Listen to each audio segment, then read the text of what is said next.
So, hello and welcome to this week's episode of the Turn 5 podcast, where once again it is race week. But we'll come to that. We start with big news that everyone's probably already heard of by the time we got to this episode, because of course it broke on a Tuesday. Naturally. It doesn't matter if the only person on the podcast is me, as long as we put a podcast out, news drops on a Tuesday. Even the 1 week that we recorded on the Sunday, the news still dropped on the Tuesday. Yeah. We tried to change it up. We tried to see if that would make it appear on a Monday. It didn't. It was hell-bent on beer. It's Tuesday. Tuesday is news day, apparently. Yeah. So I need to change my shifts at work and then just record on Tuesdays. But yeah, Liam Lawson has been sacked by Red Bull Racing after just 2 races, 3 if you include the China sprint. Let's just go for the sake of benefit. Let's call it 2 rounds. And then let's look at those rounds a little bit closer. Okay, first round, not a great qualifying. First time out in the car in real anger, you could argue. And even Max has said at that point, wasn't an easy car to drive. So when the guy that's been in that car for a decade is complaining about the car, and it's built for him, for his racing style preferences. Sorry to interrupt. Holy shit, Nia provided predictions. That is a shock.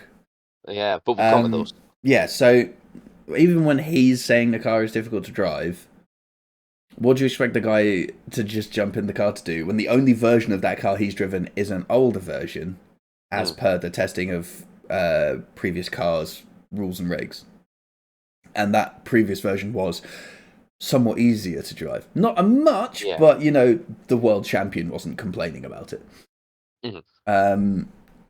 And then on the Sunday, wet. Yeah. And then the second round was a sprint weekend, so he had an hour of dialing in, and then straight into sprint quali. And then they've made setup changes that you then don't get any free practice time to see if they've worked or not to go into quali. And, it's just been a rough ride for him. Yeah. In reality, he's had 4 hours of free practice across 2 weekends, and that's it. 1 wet race and a sprint race. Kind of feel bad for him, but equally, the way he was acting on Drive to Survive, I really don't. See, I've not watched all of Drive to Survive yet, so I'll give you a summation. He's a cocky little shit. And he was being asked about Sergio Perez's performances in the car, and he was like, it really pains me to see these drivers underperform when I know I could do better. And now he's got in the car, and he's done dog shit. Yeah. So, was quite funny. You mentioned before we start recording that Bono called Kimi Lewis. Yeah, Larry called Lawson Checo. He was probably wishing for Checo back. Probably, because at least Checo would make it to Q2. Exactly. It's the start of the season, so Checo usually does well at this point. Yeah, Checo was fighting for pole position at this point, yeah. So, yikes. But, yeah, so 1 out, 1 in.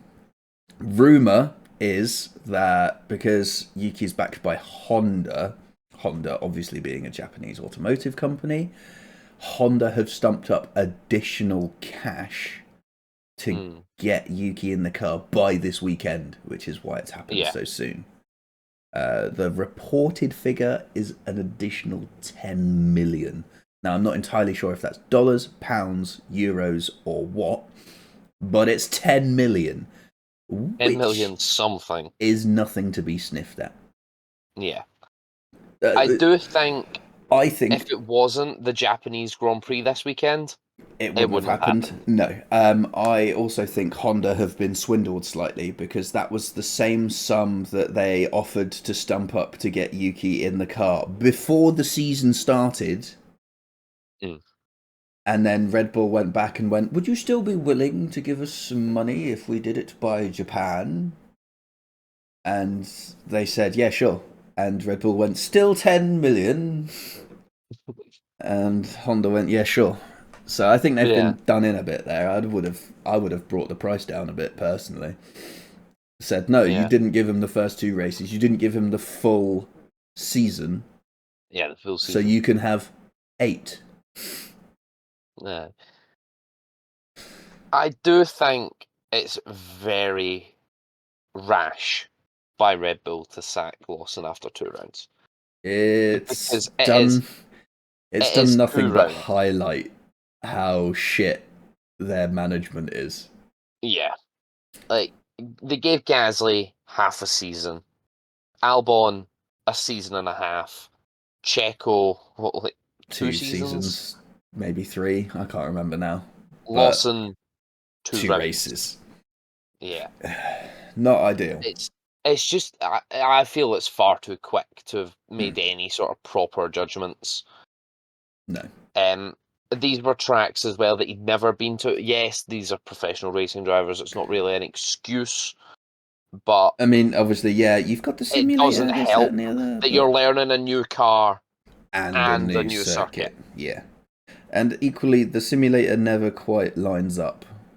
I know they're very good these days, especially the ones the F1 teams have, but it's not the same. Perfect. So no. Now the joke made was that with the speed of the swap, we'll see Yuki for the same length of time. So congratulations, Isaac Hadjar, on your promotion for the Saudi Arabian Grand Prix. Yeah, exactly.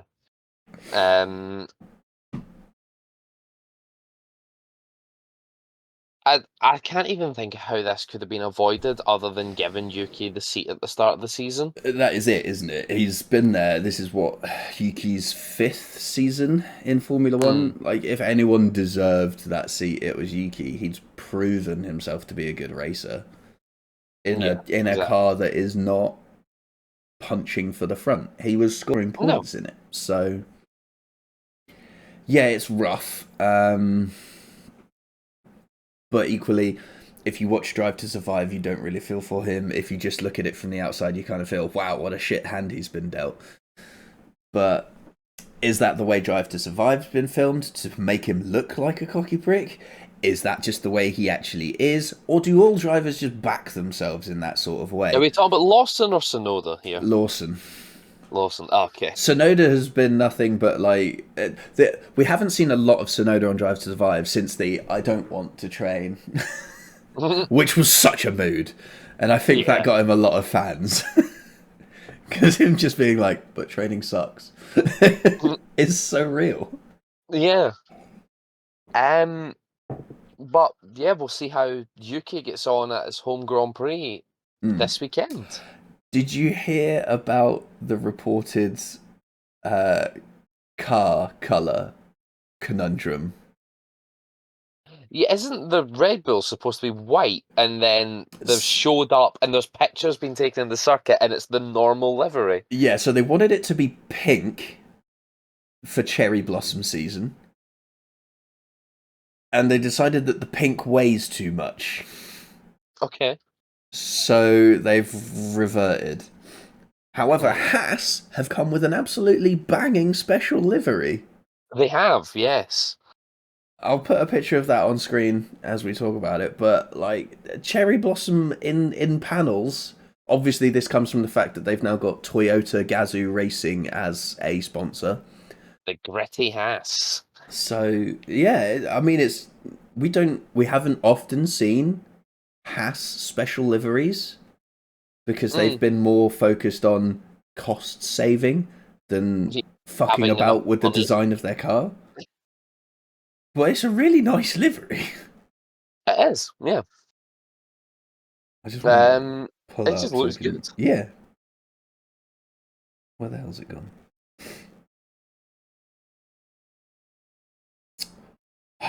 Oh my god, so much news, and none of it is the thing. Fine. Yeah, I don't think they've put a Instagram. picture of it on the F1 website. It's on their Instagram, which I'm just loading up now. Haas. They'll definitely have one out. Yeah, they do. Pinned. They've got 5 separate posts about Japan already. Yeah, so I like the way they've done it. It's not like... It's not obscene. Like, they've still got the sponsors on the car, but the way they've done it on the front wing's really nice. So it's just the leading front wing element, and then the sponsor's still behind it. And then they've got, like, a cherry blossom growing out of part of the nose cone. You've got the side pods. The top down looks phenomenal. The side pods, yeah, it just looks great. It's a good car. Yeah. It's a good looking car. Let's hope they can get some points to make it all worthwhile. The only thing I would say about the whole Red Bull conundrum is the God, I picture didn't that even emerged notice. from the circuit did have the number 30 on the front wing. Oh, peel that one off. So That's just a heat gun and peel off job, isn't it? As it say, it could be a heat gun and peel off job, or it could just be an old picture. We'll see. What I didn't notice about the Haas car is the fact that the Haas on the side is now a pink to white gradient. Yeah. Oh, lovely. Yes. That's a beautiful car. Yeah. I actually think they've done the wheel rims as well.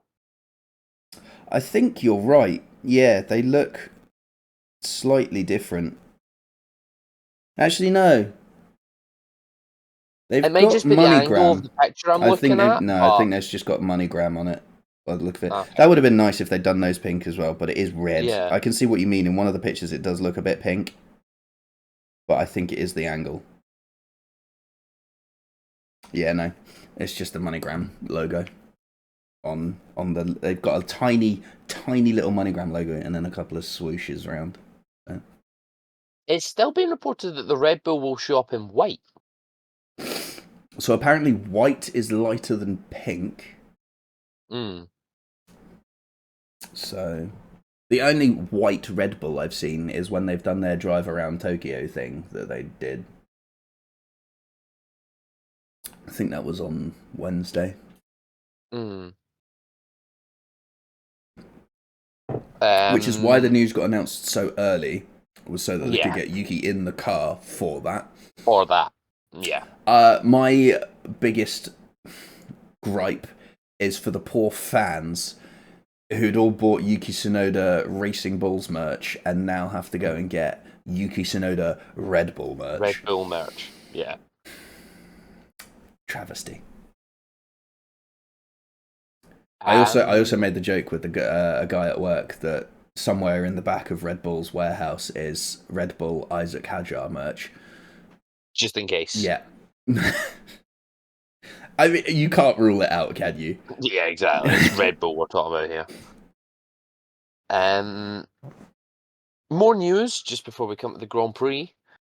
F1 2025 was announced this week. Yes, I did see that. It has Carlos Sainz on one of the covers. I think Lewis Hamilton on one of them as well. That'll probably be the Champions Edition. I've not actually looked at that yet. I just saw it got announced and I was like, okay, cool. I still haven't played F1 24 yet, but I have now downloaded it. Because it is on PC Game Pass. Yeah, I wouldn't recommend playing it, to be honest. I'm just going to do it just to shit on it and then never play it again and uninstall it. Fair.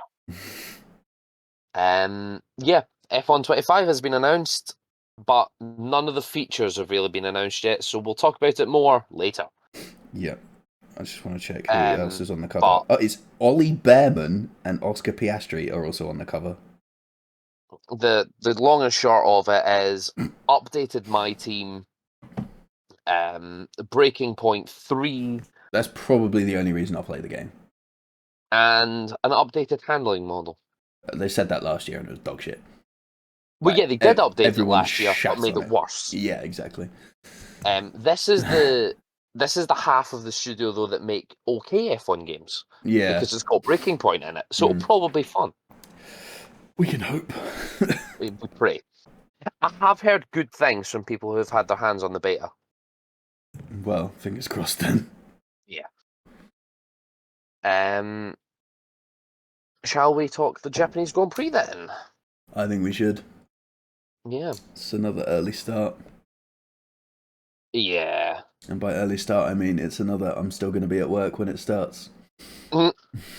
Lights out is at 6 a.m. British summertime.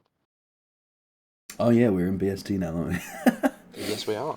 I'm still at work, definitely. It's also crunch time at work, so can't really sneak off and just...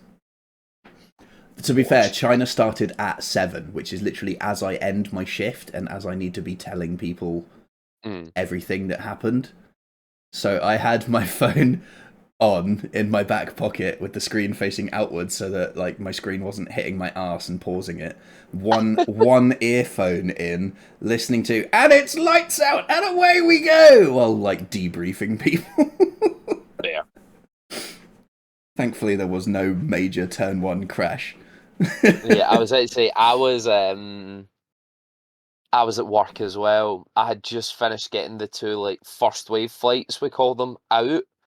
And so I had a bit of a break and I got to sit and watch about the first 25 laps live. I'm like, yes, this is good. Best bit is it works over the work Wi-Fi, so... Yeah, exactly. No data required. Oh. Absolutely whoring out the airport corporate Wi-Fi. Yeah. Mine's done through BT, technically. Oh, okay. So... But yeah, 6 a.m. for the race, 7 a.m. on Saturday morning for quali.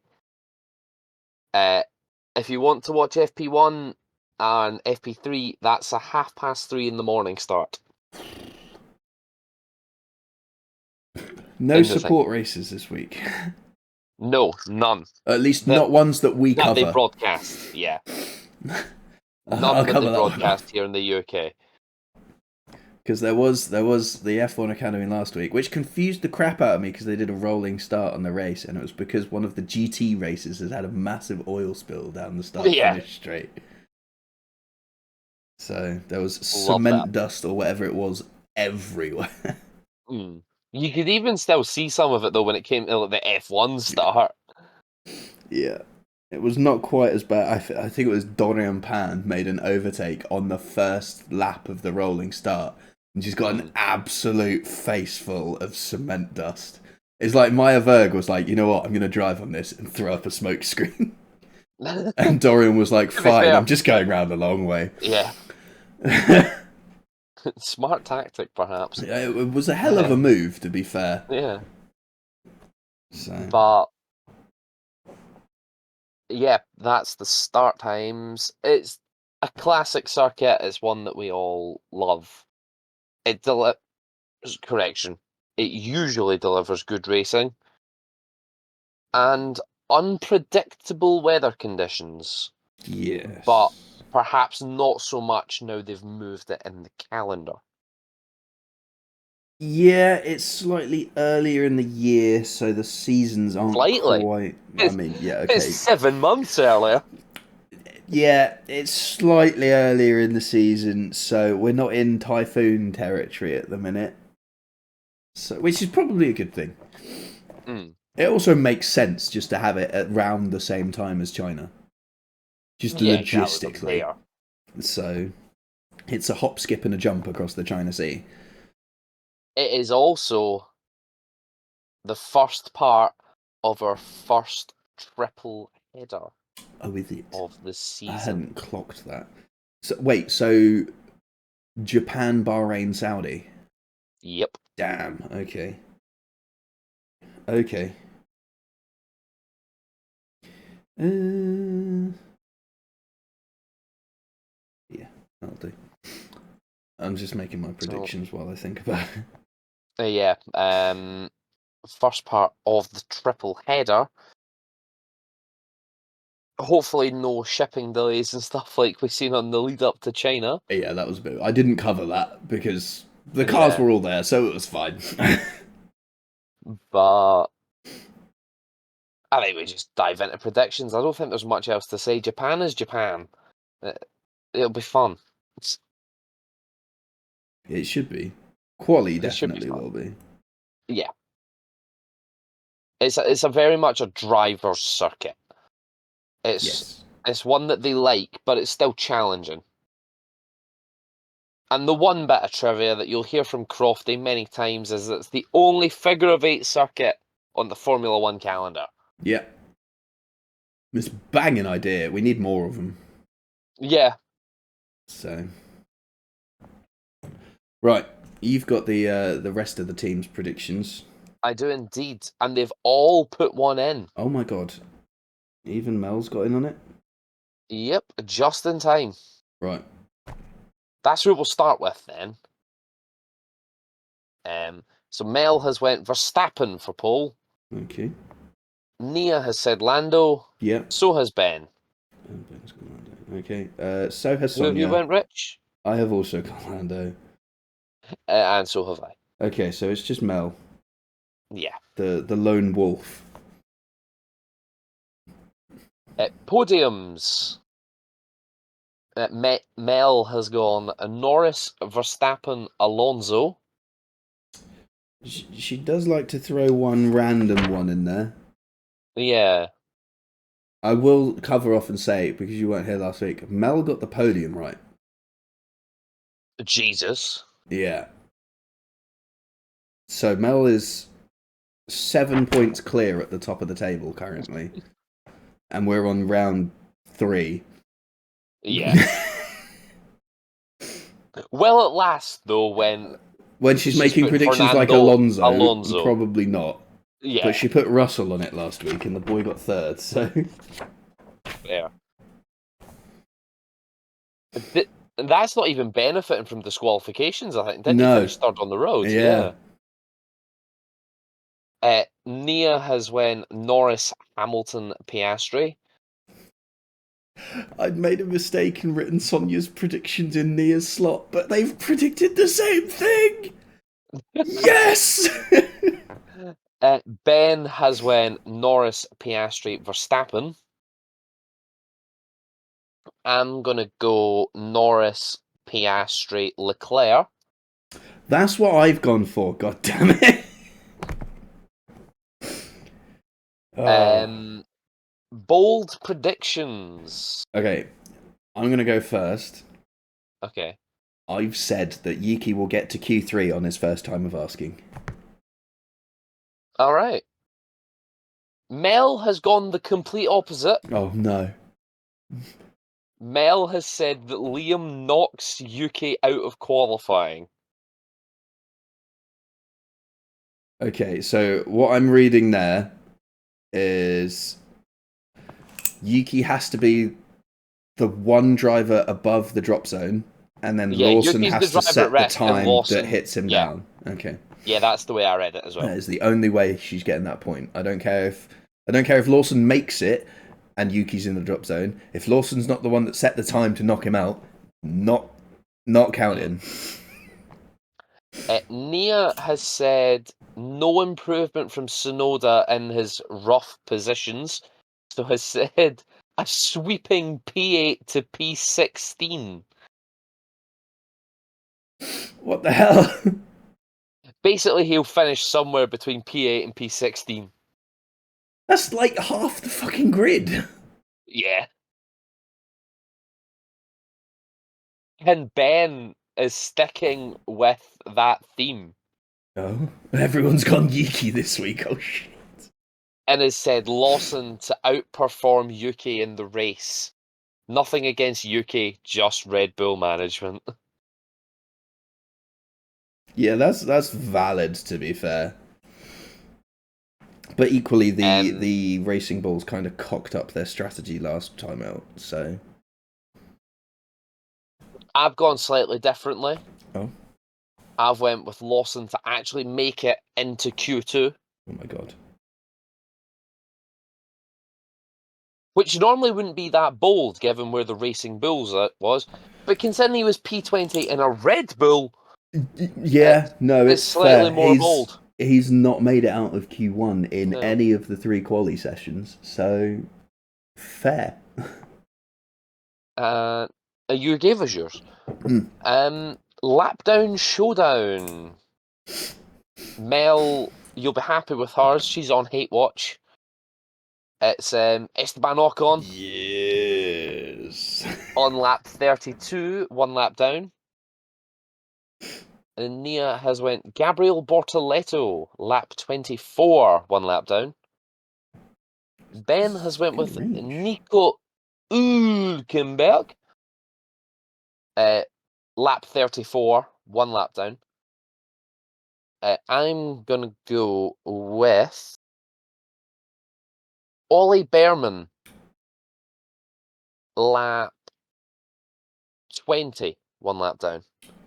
Interestingly, none of us have picked the same driver. I have gone Liam Lawson. Lap 38, 1 lap down. All right then. I couldn't resist the opportunity. Fair. you might have been demoted, but boy, you're going backwards. And that is all the predictions for this week because it is a normal weekend. Hallelujah. I'll have a quick glance at the WhatsApp group that I was telling you about earlier that have been playing Lapdown Showdown with us and see if there's any predictions in there. And then I've just got my support series news to cover off, and then I think that's us, isn't We it? do have a poll. Oh, we have a poll. Just a poll? There is a poll, yeah. I won't go through it, who's all voted for what, because it's actually a different group chat that I was mentioning. Oh, fair. But there's a poll in one that I'm in as to whether or not UK will get to Q3, and it is currently split 7-6 in favour of no. Ooh. Okay, well, 6 people have sided with me, so I'm taking that. That's good omens. I've not voted yet, so fuck you. But I was going to go yes anyway, okay. so I do think you will. I think you can. Hate watch.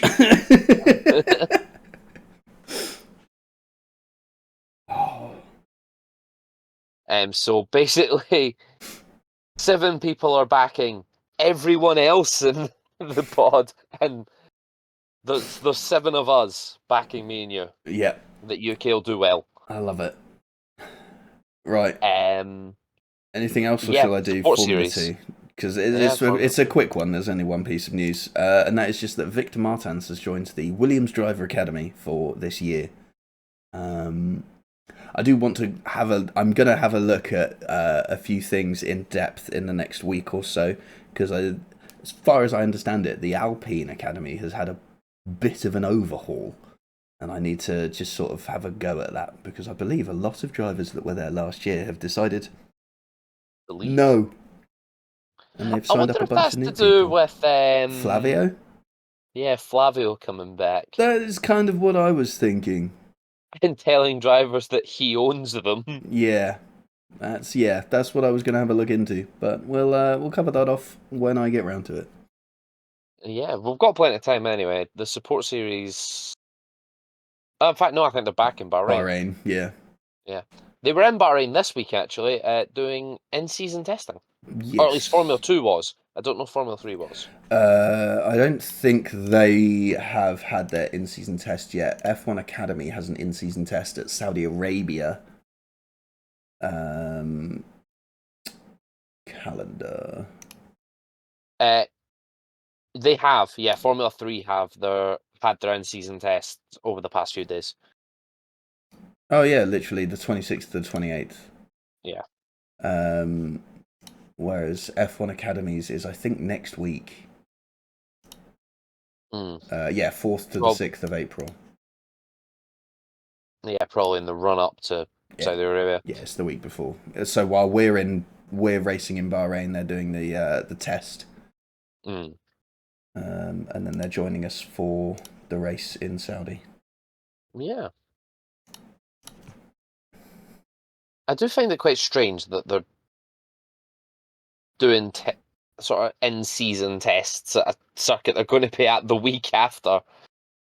I mean, it's also a very challenging circuit, so it gives the drivers a chance to get familiar with it. Now, I wonder how many times Dorian Pan will take the checkered flag in Saudi this time. There's your bold prediction for the support series. Dorian Pan takes the checkered flag twice more than she should. To be fair, though, having watched the onboard from that incident last year, I can completely understand how it happened. Right. Because I've not seen it, to be fair. There's a big board in front of where they had the checkered flag. They weren't really waving it. It was just sort of out. Oh, nice. So I can understand how it was missed. But equally, but what race I don't engineer's understand job. is how the engineer isn't looking at the telemetry being like, why is the throttle still pinned? Slow down. Yeah. Dorian. Relax. Dorian, you've won. Yeah. Yeah, where was the radio message of "You've done it"? Yeah. Yeah, you know? Nothing. No. The one simple Especially radio that message. Was round one as well. Yeah. One simple radio message would have solved that whole issue, but yeah. Wild. I bet they learned from that one. Oh yeah.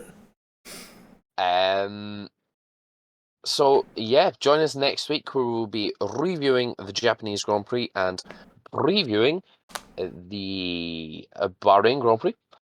But until then, ta-ra for now.